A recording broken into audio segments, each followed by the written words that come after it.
Assalamualaikum warahmatullahi wabarakatuh. Waalaikumsalam warahmatullahi wabarakatuh.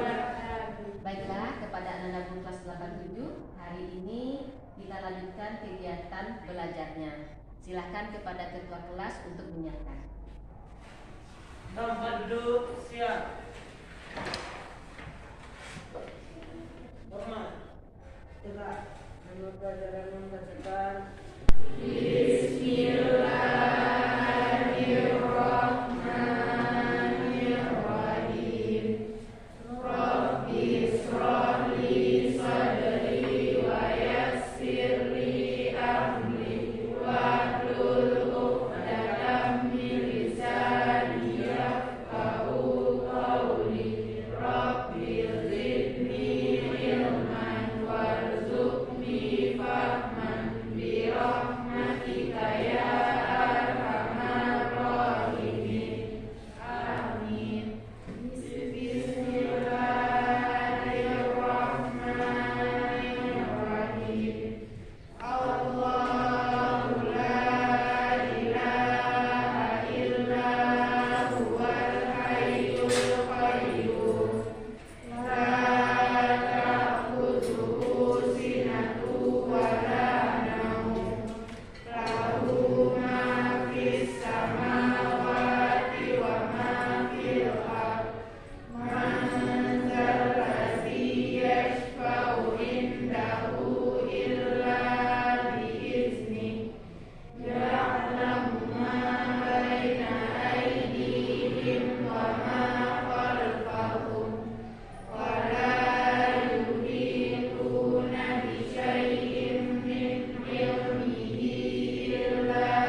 Anda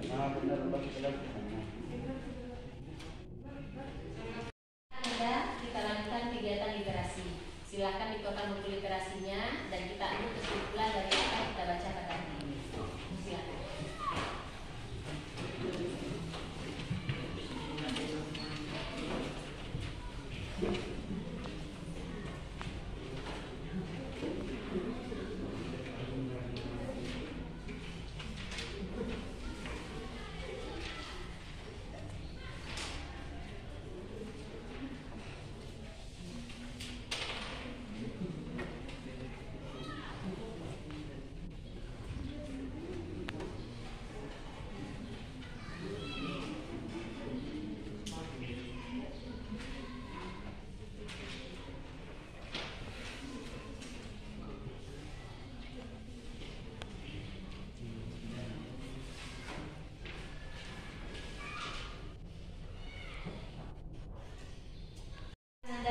Kegiatan literasinya sudah selesai?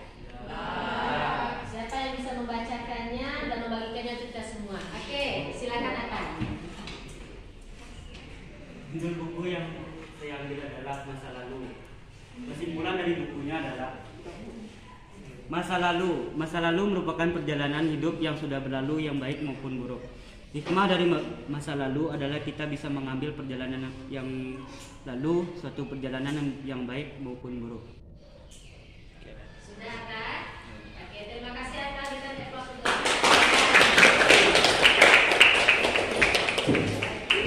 baiklah Ananda, kita lanjutkan pelajaran kita dengan Ibu akan mengecek kehadiran terlebih dahulu.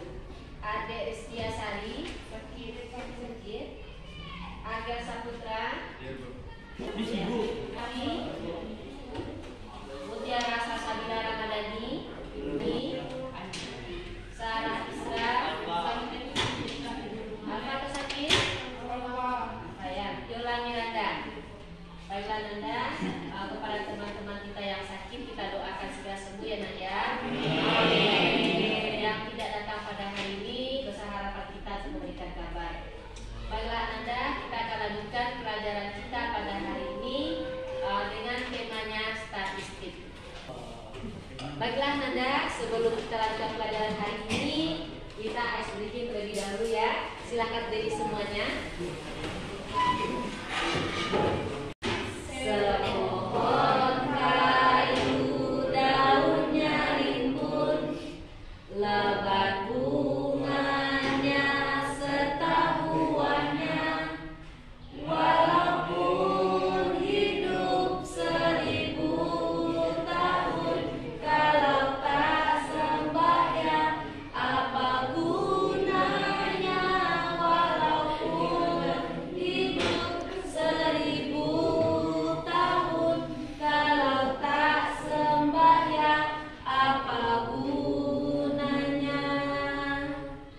Kami bekerja sehari-hari untuk mencari rezeki ilahi, walaupun hidup 1000 tahun, kalau tak sembahyang apa gunanya? Walaupun hidup 1000 tahun, kalau tak sembahyang apa gunanya? Semangat? Ya, alhamdulillah ya Nak ya. Kita seperti yang dibicarakan tadi belajar tentang statistik. Statistik itu adalah ilmu yang mempelajari bagaimana merencanakan, mengumpulkan, menganalisis, menginvestasi data, baik dalam bentuknya grafik ataupun tabel. Ya, itu yang namanya ilmu statistik. Tetapi mungkin anak dan ibu semuanya sudah belajar di tingkat sebelumnya? Ya. Kapan dulu? Ya. Kalau tadi sudah lihat itu apa itu statistik, adalah suatu ilmu. Kita dalam merencanakan, mengumpulkan, mengolah, dan menafsirkan suatu data. Tadi dia bisa berupa grafik atau berupa tabel. Kalian coba dalam kehidupan kalian sehari-hari atau kalian sudah pelajari, pernah tidak kalian melihat statistik dalam kehidupan sehari-hari? Nah, adakah yang bentuk grafik atau tabel? Bagaimana lagi untuk menunjukkan data tersebut? Siapa yang bisa? Dalam bentuk apa saja lagi yang kalian temukan dalam kehidupan sehari-hari? Ada yang bisa? Oke, silakan di tangan nak. Oke, silakan Rio. Ya, dalam bentuk apa data tersebut diinvestasikan nak? Ya, silakan. Yang pertama dalam bentuk apa? Diagram batang dan diagram lingkaran. Ya, ada diagram batang, diagram lingkaran. Masih ada? Ada. Siapa lagi? Ayo, Pasta. Silakan. Diagram garis. Pernahkah kalian melihatnya? Ya. Mungkin kalau kalian lihat di kantor kita ada bentuk interpretasi dari pengolahan data statistik. Misalkan dari jumlah siswa digambarkan dalam bentuk diagram batang dari kelas siswa kelas 7 sampai nanti kelas 9. Masih ingat bagaimana bentuk diagram batang, garis, dan lingkaran tersebut? Ya. Kalau diagram batang, dia digambarkan dalam garis berbentuk horizontal dulu untuk data X-nya atau data nanti sebelah kiri, dan dalam bentuk vertikal untuk data pada bagian sebelah kanannya. Untuk data misalkan pada bagian vertikal mungkin mengenai data item-itemnya bisa berupa kelas, ya, contohnya kelas 71, 72, 73, 74 sampai seterusnya. Dan pada yang bagian vertikalnya adalah berupa frekuensi atau jumlah datanya.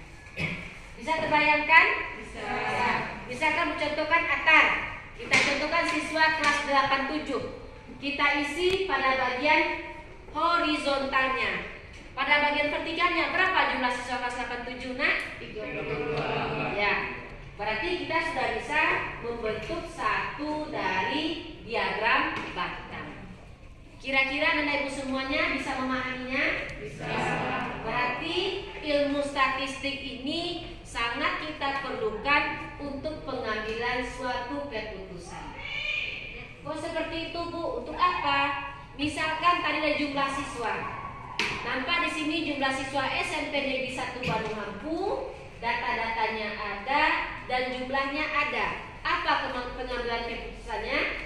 Ternyata untuk SMP Negeri 1 Bandung Mampu, sekian jumlah siswanya, sekian jumlah guru yang harus ada.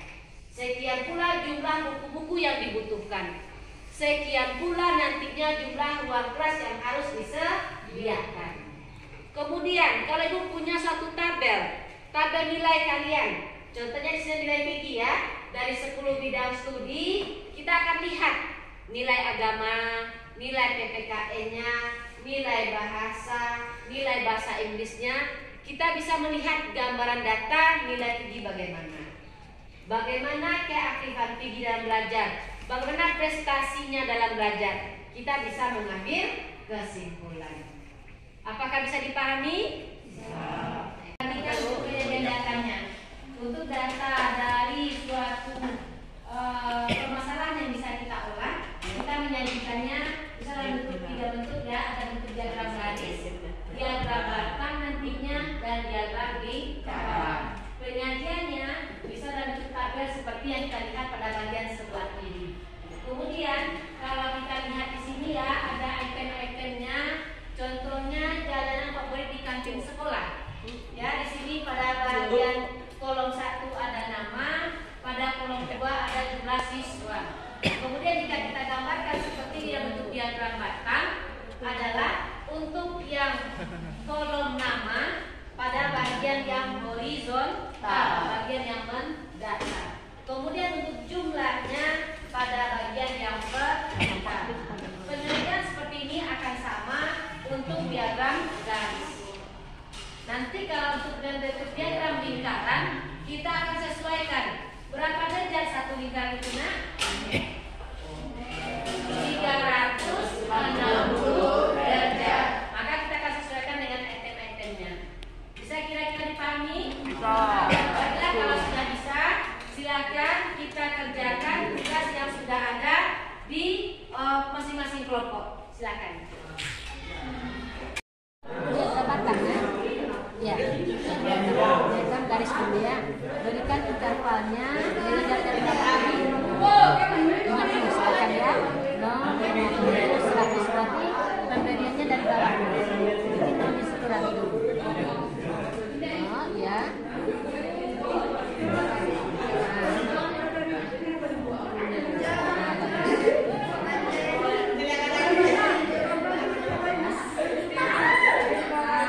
Nanti pada bagian yang horizontal kakunya nanti anak ya.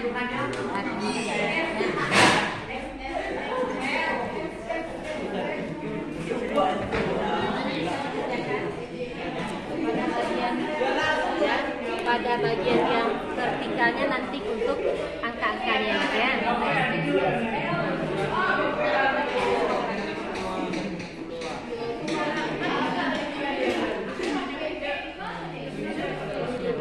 Lihat pekerjaan temannya ya nak ya, seperti itu.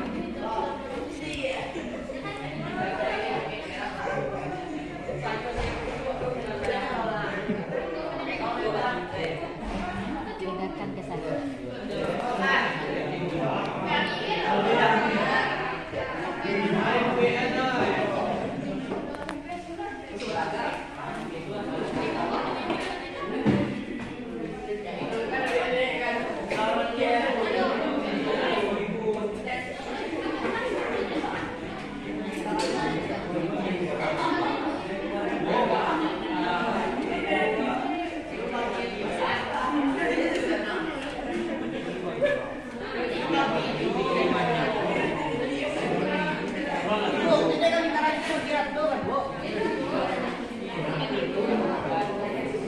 Tergantung kita kan memiliki tahunnya berapa tadi?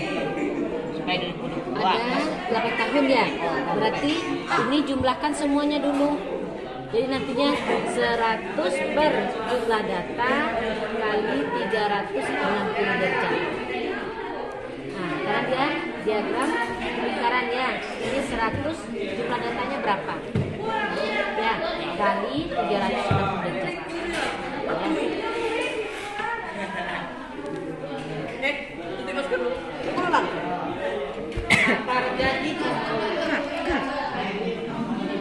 Aku Mbok. Nah, ya bagus. Ayo tak. Kita dulu ya. Apa buku kan teks Bugeo cek. Bugeo woi. Bugeo lo. Namanya secara keseluruhan satu lagi ya nak ya.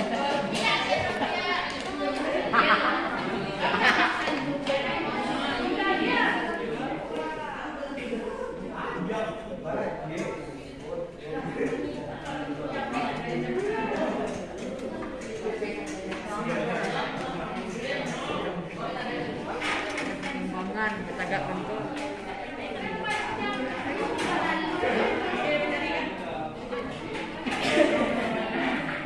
Nomor yang depan.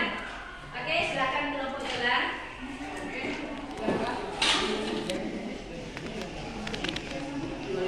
Tolong anda ibu yang lainnya silakan memperhatikan ya.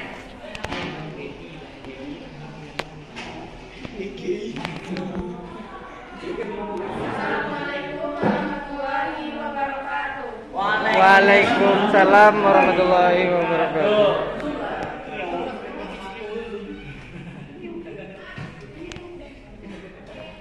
Dapat dilihat pada diagram garis ini bahwa hasil panen padi pada tahun 2013 sebanyak 100 ton. Pada tahun 2014 terdapat hasil panen padi sebanyak 125 ton. Pada 2015 hasil panen padi terdapat sebanyak 150 ton. Pada 2016 hasil panen padi sebanyak 200 ton. Pada 2017 hasil panen padi sebanyak 250 ton. Pada 2018 hasil panen padi sebanyak 300 ton. Pada 2019 hasil panen padi sebanyak 200 ton. Dan pada 2020 hasil panen padi sebanyak 250 ton.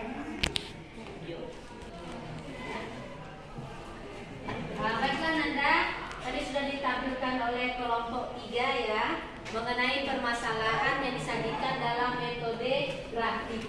Ada yang ditanyakan? Tidak. Bisa kita lihat, silakan.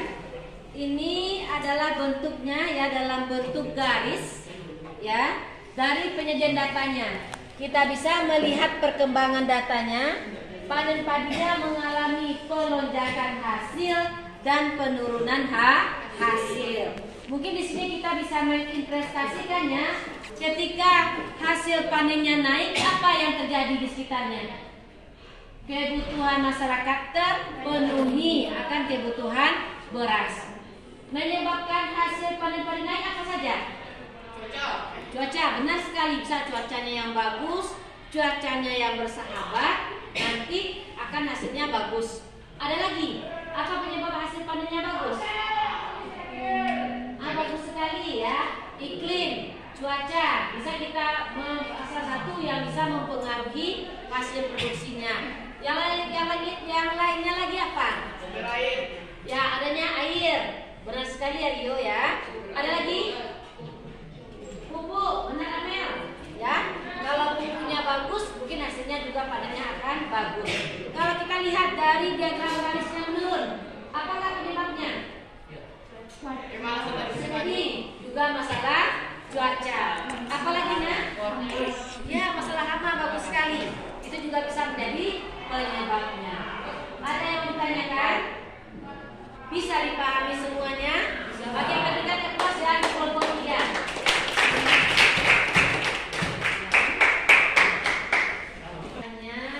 Silakan letakkan alat tulisnya semuanya di atas meja. Ya, kita akan menghentikan aktivitas kita sebentar. Kita sudah mulai dari pagi tadi ya. Ini sudah mulai beranjak siang. Kemudian letakkan kedua tangannya di atas pahanya.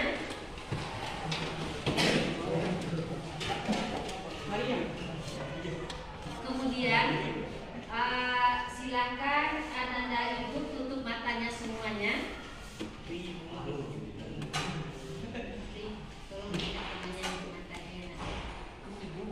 Silakan tutup matanya. Hitungan 8 kali ya. Oke, silakan tutup sambil nantinya ambil nafas panjangnya nak. Kemudian dihembuskan kembali. 1.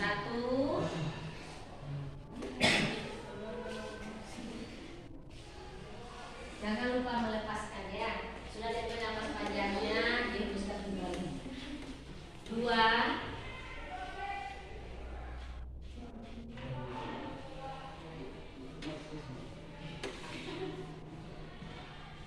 3.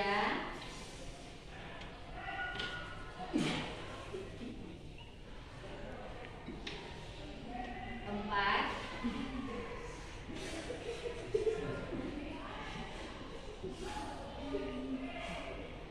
5.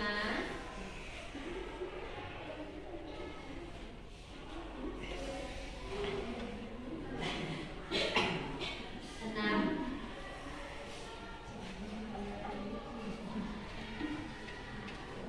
7.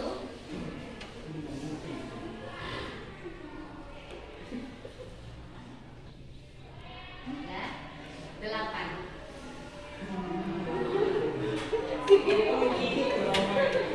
Kemudian sebelum kita lanjutkan pelajaran kita, silakan tutup matanya. Ibu berikan waktunya 2 menit.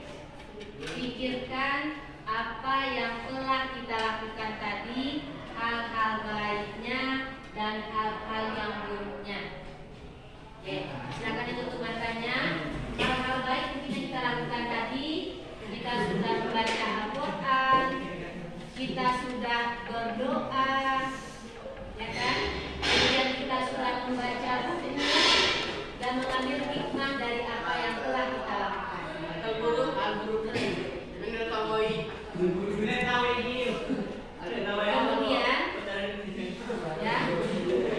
Kemudian di situ ada hal-hal baiknya. Kita sudah kembali memahami sebuah materi pelajaran pada hari ini. Oke, silakan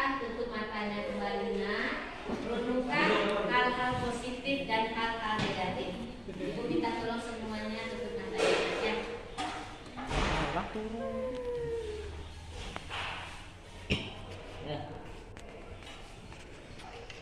Baiklah Ananda, dari kegiatan stop belajar yang kita lakukan tadi, adakah hikmah yang kita peroleh? Siapa yang bisa menyampaikannya untuk kita semua? Silakan Lina.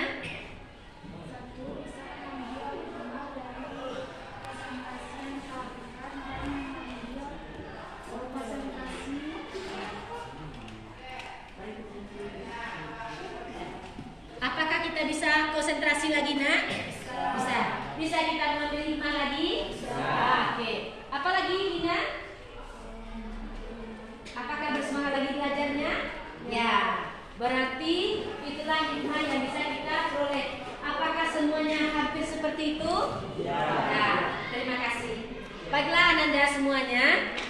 Tadi kita sudah mempelajari materi kita tentang pengolahan data statistik, bentuk pengolahan data dari diagram garis, batang, dan lingkar. Bagaimana penyajian datanya dalam bentuk garis vertikal dan garis horizontal. Bisa dipahami? Bisa. Lah nantinya untuk meningkatkan pemahamannya, silakan dilanjutkan pengerjaan latihannya pada halaman 187. Oke, untuk hari ini kegiatan belajar kita cukupkan. Alhamdulillahirabbil alamin. Assalamualaikum warahmatullahi wabarakatuh. Waalaikumsalam warahmatullahi wabarakatuh. Pada tahap perencanaan, saya membuat RPP sesuai dengan pembelajaran berdiferensiasi dan pembelajaran sosial emosional. Saya menyusun pembelajaran ini sesuai dengan gaya belajar peserta didik, audio, visual, dan kinestetik. Pembelajaran ini dilaksanakan sesuai dengan minat dan kebutuhan peserta didik dan sesuai dengan tujuan pembelajaran. Pada tahap pelaksanaannya pembelajaran berdiferensiasi dan pembelajaran sosial emosional ini terlihat siswa sangat aktif dalam belajar. Mereka lebih bersemangat, dapat mengendalikan emosi mereka.